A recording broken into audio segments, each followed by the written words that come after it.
찬송가 521장 찬송합니다.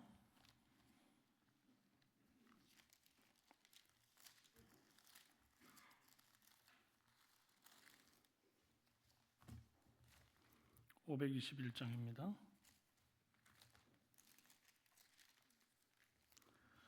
구원으로 인도하는 그 문은 참 좁으며 생명으로 인도하는 그 길은 참 험하니 우리 몸에 지워 있는 그 더러운 죄짐을 하나 없이 벗어놓고 힘써서 들어갑시다. 구원으로 인도하는 그 좁은 문 들어가 영생으로 인도하는 그 생명길 갑시다. 이 세상에 많은 사람 큰 문으로 들어가 넓은 길로 갈지라도 멸망으로 끝나니 세상 헛된 부귀영화 모두 내어 버리고 주의 말씀 순종하여 그 생명길로 갑시다. 구원으로 인도하는 그 좁은 문 들어가 영생으로 인도하는 그 생명길 갑시다. 구원의 문 열렸으니 주의 공로 힘입어 주저 말고 들어가서 생명길로 갑시다. 구원의 문 닫힌 후엔 들어가고 싶으나 한 번 닫힌 구원의 문 또 열려지지 않으리. 구원으로 인도하는 그 좁은 문 들어가 영생으로 인도하는 그 생명길 갑시다. 사도신경으로 신앙 고백드립니다. 나는 전능하신 아버지 하나님 천지의 창조주를 믿습니다. 나는 그의 유일하신 아들 우리 주 예수 그리스도를 믿습니다. 그는 성령으로 잉태되어 동정녀 마리아에게서 나시고 본디오 빌라도에게 고난을 받아 십자가에 못 박혀 죽으시고 장사된 지 사흘 만에 죽은 자 가운데서 다시 살아나셨으며 하늘에 오르시어 전능하신 아버지 하나님 우편에 앉아 계시다가 거기로부터 살아있는 자와 죽은 자를 심판하러 오십니다. 나는 성령을 믿으며 거룩한 공교회와 성도의 교제와 죄를 용서받는 것과 몸의 부활과 영생을 믿습니다. 아멘. 말씀은 사도행전 14장 24절에서 25장 12절 말씀입니다.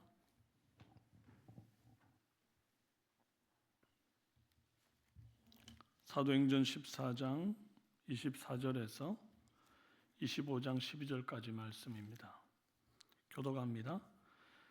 수일 후에 벨릭스가 그 아내 유대 여자 드루실라와 함께 와서 바울을 불러 그리스도 예수 믿는 도를 듣거늘 바울이 의의 절제와 장차 오는 심판을 강론하니 벨릭스가 두려워하여 대답하되 지금은 가라 내가 틈이 있으면 너를 부르리라 하고 동시에 또 바울에게서 돈을 받을까 바라는 거로 더 자주 불러 같이 이야기하더라. 이태가 지난 후 보르기오 베스도가 벨릭스의 소임을 이어받으니 벨릭스가 유대인의 마음을 얻고자 하여 바울을 구주하여 두니라. 베스도가 부임한 지 3일 후에 가이사랴에서 예루살렘으로 올라가니 대제사장들과 유대인 중 높은 사람들이 바울을 고소할세 베스도의 호의로 바울을 예루살렘으로 옮기기를 청하니 이는 길에 매복하였다가 그를 죽이고자 함이라. 베스도가 대답하여 바울이 가이사랴에 구주된 것과 자기도 멀지 않아 떠나갈 것을 말하고 또 이르되 너희 중 유력한 자들은 나와 함께 내려가서 그 사람에게 만일 옳지 아니한 일이 있거든 고발하라 하니라. 베스도가 그들 가운데서 8일 혹은 10일을 지낸 후 가이사랴로 내려가서 이튿날 재판 자리에 앉고 바울을 데려오라 명하니 그가 나오매 예루살렘에서 내려온 유대인들이 둘러서서 여러 가지 중대한 사건으로 고발하되 능히 증거를 대지 못한지라. 바울이 변명하여 이르되 유대인의 율법이나 성전이나 가이사에게나 내가 도무지 죄를 범하지 아니하였노라 하니 베스도가 유대인들의 마음을 얻고자 하여 바울더러 묻되 네가 예루살렘에 올라가서 이 사건에 대하여 내 앞에서 신문을 받으려느냐? 바울이 이르되 내가 가이사의 재판 자리 앞에 섰으니 마땅히 거기서 신문을 받을 것이라. 당신도 잘 아시는 바와 같이 내가 유대인들에게 불의를 행한 일이 없나이다. 내가 만일 불의를 행하여 무슨 죽을 죄를 지었으면 죽기를 사양하지 아니할 것이나 만일 이 사람들이 나를 고발하는 것이 다 사실이 아니면 아무도 나를 그에게 내어줄 수 없나이다. 내가 가이사에게 상소하노라 한데 베스도가 배석자들과 상의하고 이르되 네가 가이사에게 상소하였으니 가이사에게 갈 것이니라 하니라. 아멘. 반갑습니다. 후임 총독 베스도 앞에서라는 제목입니다. 바울은 천부장에 의해서 가이사랴에 있는 총독에게 넘겨졌습니다. 그런데 이 벨릭스는 예전에 예수의 도에 관한 내용을 접한 적이 있었던 사람입니다. 그래서 이제 바울이 잡혀온 사유를 벨릭스에게 고했을 때에 이건 이제 로마 정부에 대한 반역 사건도 아니고 로마에서 범죄로 치는 윤리적 도덕적 죄를 짓지 않았다고 판단했던 겁니다. 단지 유대교의 종교적 견해 차이 정도로 보았어요. 그래서 백부장에게 명하여 바울이 군영 내에 머물러 있는 동안 자유를 줘라. 보호 감호 상태에 있는 겁니다. 심지어 그 친구들이 찾아와서 그를 돌보거든 금하지 말아라. 이제 그렇게까지 하죠. 이와 같은 자유는 바울이 로마 시민권자인데다가 아무런 범죄 사실도 증명된 바가 없기 때문에 그 결과로 주어진 것입니다. 하나님께서 권세 있는 자들을 사용하여 바울이 로마 황제 앞에 서기 전까지는 군대를 동원해서 이 자객들로부터 철저히 보호하시는 것을 볼 수 있습니다. 수일 후에 벨릭스가 그 아내 유대 여자 드루실라와 함께 와서 이제 바울을 불러 그리스도 예수를 믿는 도를 듣습니다. 왜 벨릭스와 그 아내가 그리스도 예수 믿는 도를 들으려 했을까? 예수를 믿기 위해서 한 행동은 아니었어요. 사도행전 17장 21절에 모든 아덴 사람과 거기서 나그네 된 외국인들이 가장 새로운 것을 말하고 듣는 것 이외에는 달리 시간을 쓰지 않음이더라, 그런 말씀이 있었죠. 원래 이제 이 로마 사람들의 습성 자체가 이렇게 이제 새로운 거 듣는 거를 너무 좋아하고, 이제 이 벨릭스와 그 아내도 자기들이 알고 있는 유대교와 예수교에 관한 이 내용 말고 요즘 새로 나온 재미있는 얘기 있나 싶어가지고 좀 호기심에 바울을 불러 얘기를 들으려 했던 것입니다. 이때를 기회로 삼아서 바울은 지체 없이 예수를 믿는 이 바른 믿음에 대하여 강론하지요. 바울은 당시 유대를 통치하는 이 로마에서 파송된 총독, 최고 권력자에게 복음을 전하는 기회를 얻은 것입니다. 이런 진지하고 무거운 자리에서 전하는 복음이기 때문에 군더더기 없는 깔끔한 복음을 가르쳤을 거예요. 25절에 바울이 의와 절제와 장차오는 심판을 강론하니 그랬거든요. 그가 경험했던 얼마나 많은 얘기들이 있습니까? 얼마나 흥미진진한 얘기들이 많아요. 간증이 많아요. 1, 2, 3차 전도 여행 중에 귀신이 떠나가고 병자가 치유되고 심지어 3층에서 떨어져서 죽었다가 살아난 유두고 얘기, 뭐 이런 얘기들은 아주 재미있고 막 솔깃한 얘기였을 겁니다. 그렇지만 이 바울이 지금 벨릭스와 그 아내에게 전하는 이 강론의 주제에는 들지를 못합니다.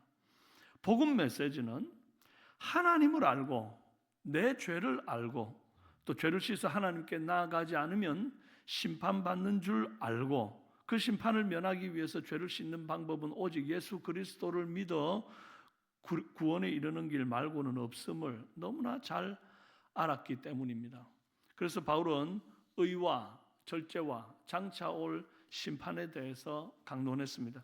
의라 함은 로마인들이 추구하는 온갖 헬라의 그런 여러 가지 신들과 또 그런 신들과는 전혀 다른 그는 유일하신 하나님만을 섬기는 것이 의다. 이제 이런 메시지인 거죠. 그리고 하나님의 말씀이 곧 의다.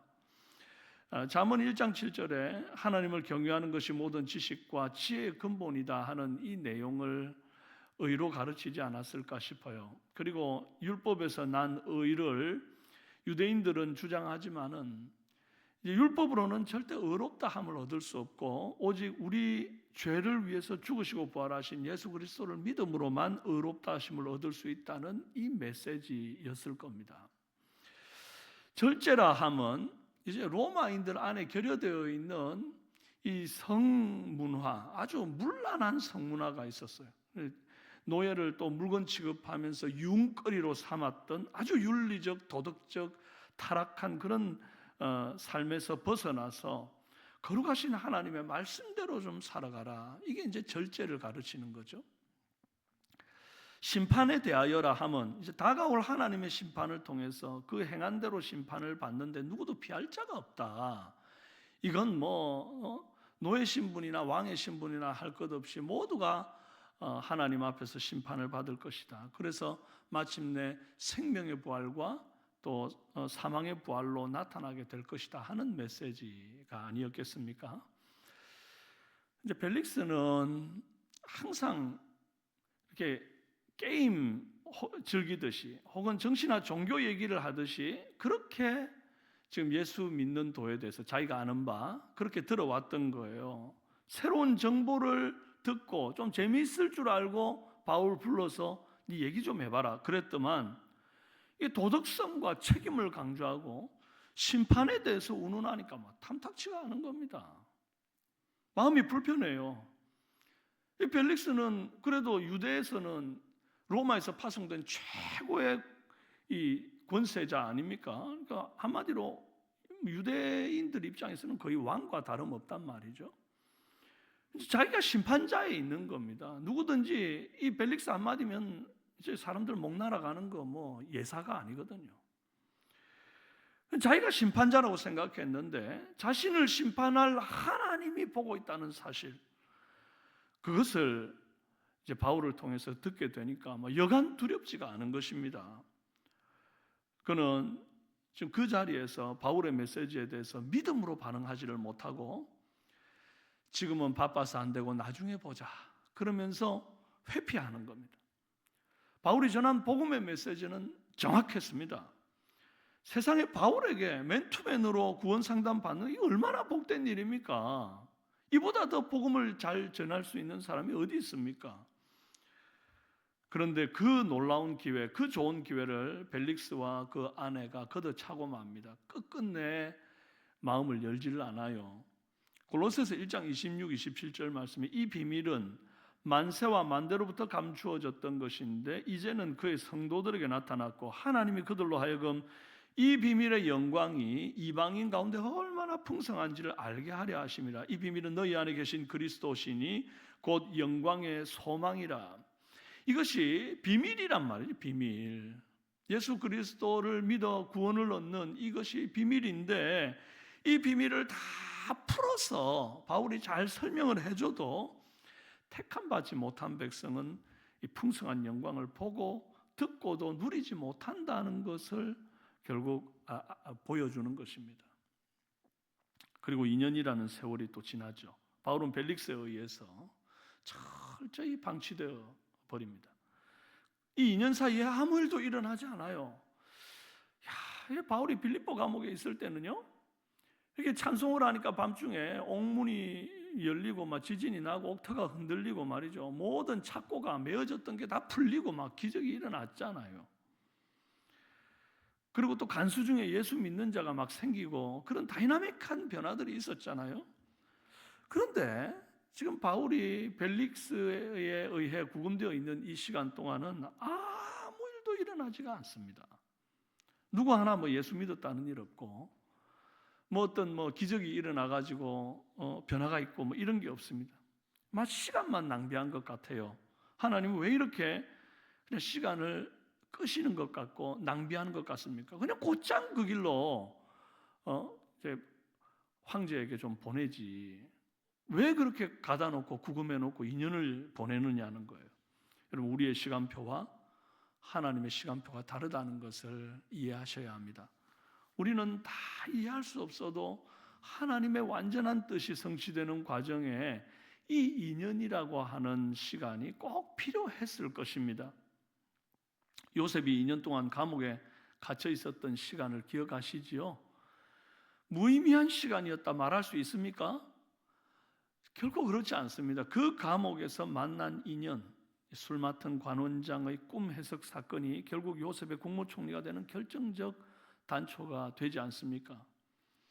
때로 우리의 뜻과 계획, 우리의 기도가 아무 응답도 없고 변화도 없이 시간만 지체되는 것 같을 때가 있습니다.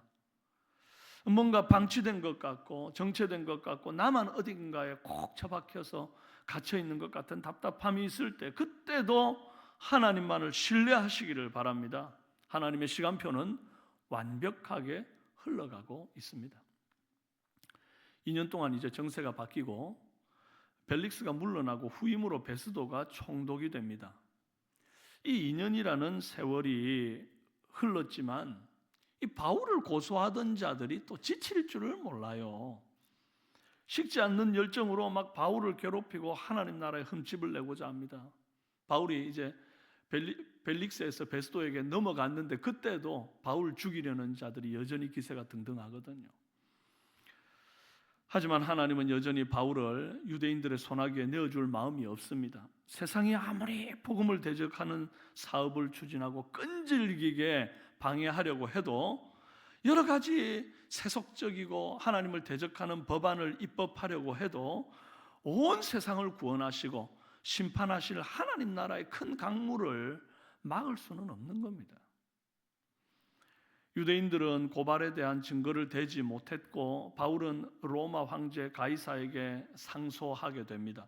그리고 베스도는 배석자들과 상의하여 바울을 그 상소한 바대로 가이사에게 보내기로 결정하죠.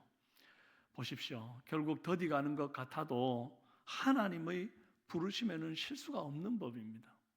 로마 황제에게 내가 너 보내겠다 하나님 말씀하셨으니 반드시 하나님은 말씀하신 바를 이루시는 분입니다. 인간이 아무리 막아서도요, 아무리 꼼수를 부려도요, 결국은 하나님의 뜻이 세워집니다. 오늘 하루도 주님이 우리에게 주신 사명을 따라 내게 주신 길을 묵묵히 걸어가기를 바랍니다. 서두르지 말고 주의 인도하심을 따라가다 보면 멈춰있던 물이 흐르고 닫혀있던 문이 열릴 줄로 믿습니다. 함께 한번 기도하십시다. 존귀하신 아버지 하나님, 참으로 복음을 막아서는 일들이 너무나 많이 있고 우리 앞에도 참 우리의 믿음을 환영하는 자들이 있는 반면에 그것을 참 흥미거리로 삼고 또 때로는 업신여기는 자들이 있을지라도 그럼에도 불구하고 복음은 여전히 살아서 흘러가고 문을 열어 젖히는 줄로 믿습니다. 아버지 하나님, 사랑하는 우리 삼성의 성도들이 이 복음에 매여서 하나님의 시간에 맞춰 함께 걸어가는 귀한 은혜가 있게 도와주시옵소서. 때때로 답답한 일을 당하는 것 같고 우겨싸임을 당한 것 같을 때에도 여전히 하나님의 역사는 흘러가고 있고 하나님의 시간표는 진행되고 있음을 믿고 그 주님께 온전히 나를 내어 맡기는 신뢰와 평강이 우리 안에 있도록 역사하여 주옵소서. 오늘 귀한 주일입니다. 사랑하는 우리 삼성의 성도들이 원근 각지에서 찾아올 때에 주께서 그들을 붙들어 주시고 건강 주시고 하나님 그 삶의 평강을 허락하여 주시옵소서. 특별히 육신의 질병으로 병상에 있는 이들 하나님이여 그들을 속히 일으켜 주시옵소서. 모든 것을 주께 의탁하옵고 예수님의 이름으로 기도합니다. 아멘.